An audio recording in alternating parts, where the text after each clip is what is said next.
How planning creates your destiny. Whatever the mind can conceive and believe, it can achieve. This is something that was discovered many years ago and has been heard by millions and truly understood by very few. Those few who have truly understood it and adopted it into their lives have become very successful. But how can you know when you have succeeded if you don't know what success is? That's the paradox of achievement. Nobody can tell you what success is until you've defined it.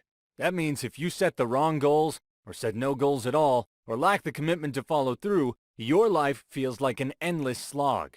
Like you're waiting for the next accident to set you back in life.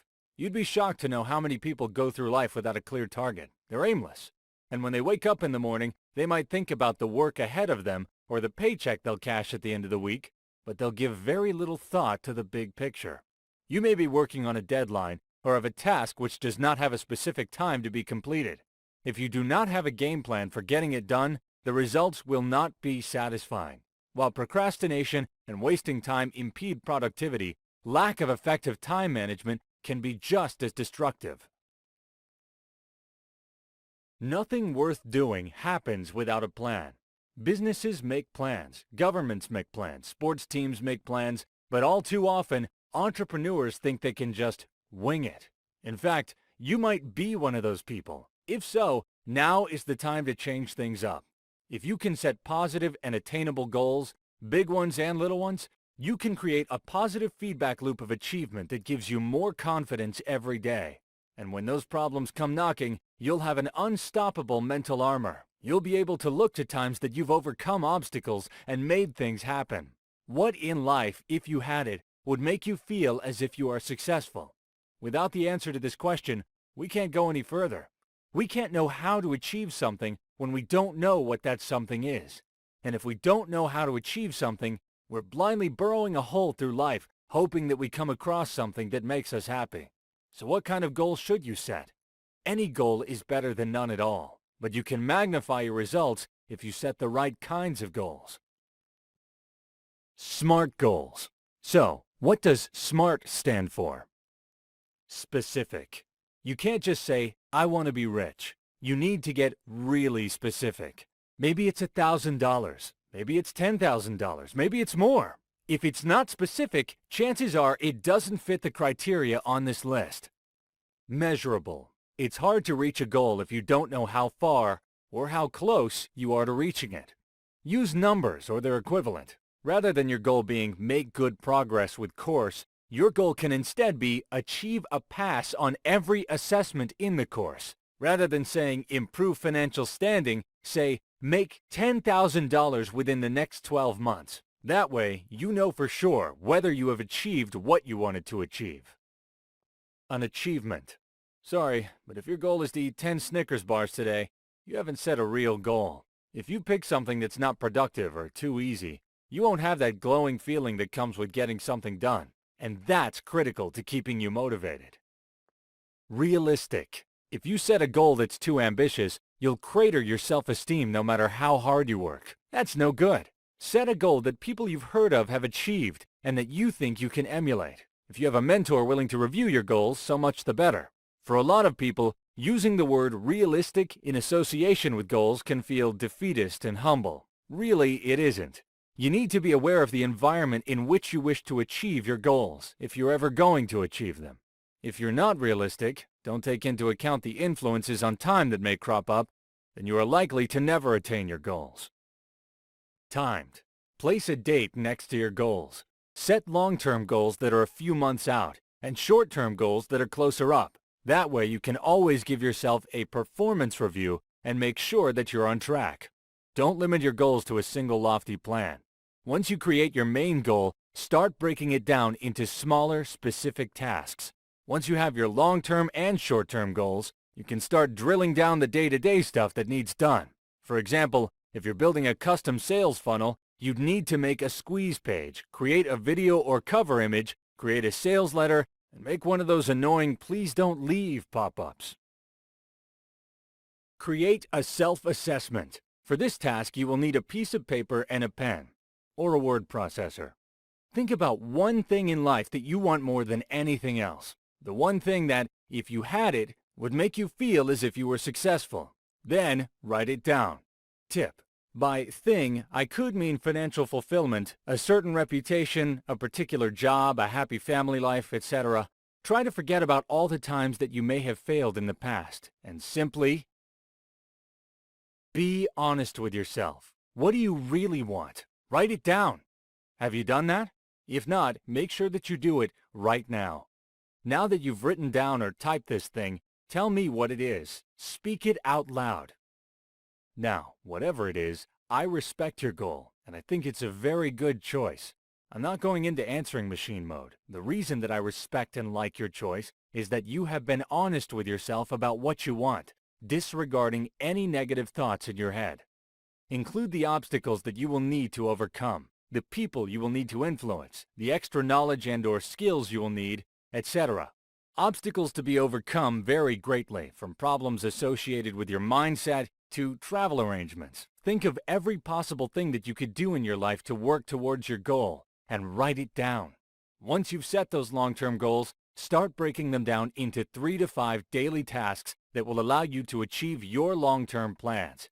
It's very easy to set unrealistic goals to push yourself into success.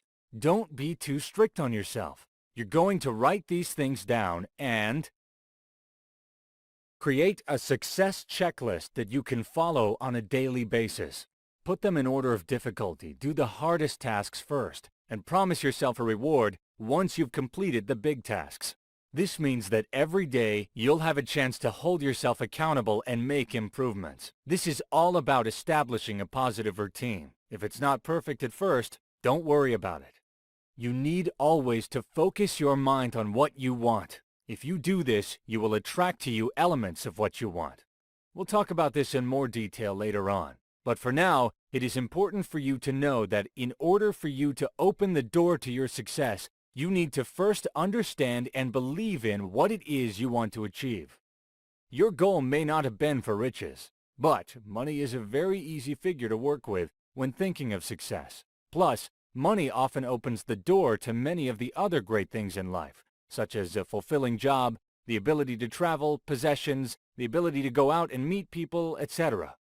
Why are the people who write down their goals much more successful than those that don't?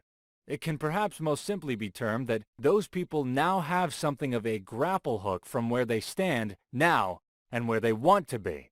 They have a straight road, a straight line, and from any other place that they may be, they can see where that road is, and it will be much easier to return to it. So much more of their time, and your time now, and efforts, will be spent on working towards what you want. The confidence to execute. There aren't many things that will help you achieve your goals faster than a positive frame of mind. I'm not saying that you need to dance in a circle or chant positive thoughts at yourself throughout the day, but I am saying that humility is an overrated virtue, and that having an over-the-top, extreme confidence in yourself is going to help you reach your goals more quickly. You've got friend problems, family problems, boss problems, coworker problems, and a whole host of people who doubt you and don't believe in you. So, you'd better make sure that you believe in you. Feeling overwhelmed, anxious, stressed, or burdened will only slow you down. The more you are able to remain positive and upbeat, the more you will accomplish. Even if you're facing a task which is especially large or difficult, developing unstoppable self-confidence can help you to accomplish more than you thought you could. No matter what your religion, spirituality, or scientific beliefs are, you're blessed to be here. You're the result of millions of years of strife and turmoil designed to create the strongest, wisest, most attractive, and best prepared person there is. Do you think that was an accident? You're capable of the very best things imaginable in life. But that's not something that's always natural or easy to recognize. Acknowledging your greatness doesn't just begin and end with your self-esteem. It extends to everyone that you come into contact with in your life. Your attitude can transform you from a magnet for failure to a magnet for success.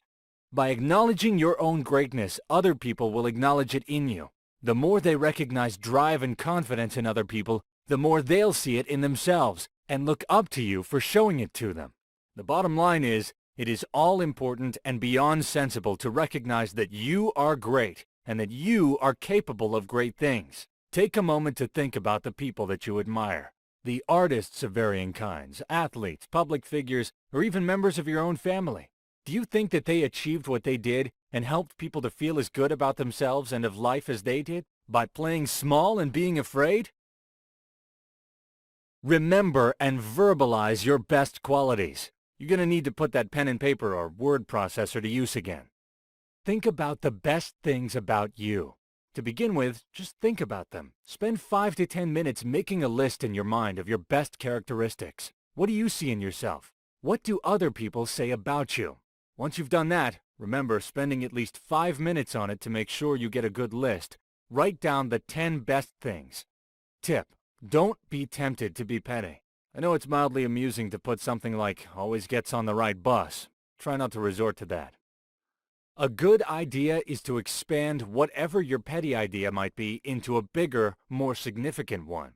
Think about what qualities in you these things illustrate about your relationship with life and other people. Instead of always getting on the right bus, you can say that you're well organized. Similarly, instead of saying something like, I'm always on time for meetings, try something like, I respect people who I feel have earned my respect. That might seem vague and a bit out of touch, but that's exactly what you're doing.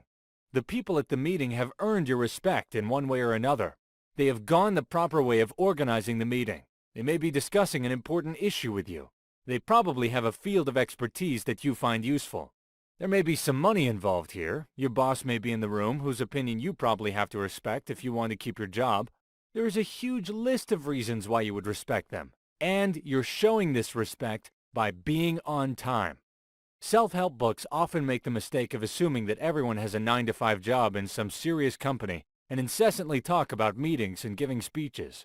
But really, these things have their equivalents in other walks of life. Meetings in your life may be with friends, colleagues, family, and so on, all people that you are likely to respect. Okay, hopefully you've got a grasp on this and have managed to come up with your list of 10. Next, read the list aloud. Now, you're probably thinking, I had to try really hard to come up with that list. Obviously, it's just one side of the story. Actually, it isn't. That list that you've just made is all you ever need to think about and ever should think about. You see, by being positive about yourself and seeing good in yourself, you will be more confident and act in a positive way. There's no need to worry about being arrogant. Good people have a right to feel good about themselves, and it won't make life hell for other people around you, because you'll be too positive a person to make your positivity a negative for someone else. You'll be confident in yourself, and that's the best for all concerned. Now, here's a test for you. Keep that list safe and read it to yourself every time you get up in the morning. Have it next to your bed, under your bed, in a drawer or something like that. And as soon as you sit up in the morning, read it.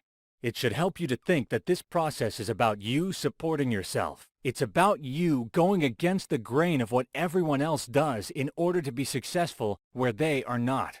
This is you starting the day with your war cry that you are going to fight for yourself and your future success. You don't necessarily need to read your list aloud, but it is best to do so whenever possible. Again, remember to keep whatever you write down or type in a place where you can find it. It is important that you come back to it on a regular basis. But there are many more ways in which you can regularly and actively bring about positivity of your mind. Don't be small-minded. In your relationships with your family, friends, colleagues, and other important people in your life, exercise patience with them. Believe that you are good enough to be patient enough so that you can get through the minor conflicts and disagreements that you have with them. And don't allow yourself to be drawn into an argument or allow such problems to become controversies. Always keep in mind that you have a greater purpose and that you are good enough to not fall into such flimsy traps. Condition your brain. This is much simpler than it sounds. I'm sure that you've seen the films, read the articles, and heard the stories of how laughter can cure illness. Well, it can certainly cure irritation and anger. So whenever you feel such emotions coming on, have a hearty laugh. This may be in contradiction to your character, but if you do it, you will show others, and most importantly yourself, that you are undeterred by the situation and remain positive. It is also a good idea to spend a minute at the beginning of every day laughing heartily. Maybe you can play one of your favorite comedy shows that you've recorded and accumulate the time through that. An alternative is simply to occupy your mind by thinking about your hobby or greatest pleasure in life. Think about this for about 5 minutes, and it should help to refresh and revitalize your emotions. Turn negatives into positives. At the end of every day, write down all of the negative things that happened during your day and be thankful for them. Then, be determined that you will turn these negative things to your advantage in some way. Think about how they might improve your personal qualities, whether they have helped you to make a decision that was previously torturing you, the wisdom you have gained, what the negative thing has allowed you to do that you could not otherwise do, and etc. Your strength grows out of your struggles. Make criticisms you get constructive. Sound impossible? It isn't. Firstly, take any criticism that you receive as an opportunity to apply self-criticism and discover how much of it is true. You'll be astonished at some of the things that you discover, and then you will be able to go about solving those problems in yourself. Also, compliment other people while not mentioning their negative qualities. Then you can amuse yourself by seeing how quickly those same people start to recognize the positive qualities in you. Emulate other successful people. This will encourage you to strive to be greater than yourself and enjoy doing it. If you choose to admire and emulate the right sort of people, those who have achieved what you want to achieve through hard work, this will help you to pursue self-improvement with a positive attitude. As you will be aware, as you've just now read it, there's a lot to remember and to act upon in this section. As with all sections of this book, and in life in general, it is important to reflect on what you have just experienced. Do you remember everything? Probably not. Read through the parts that you don't remember as clearly as others, or simply read the whole section again so that you can take in as much as possible.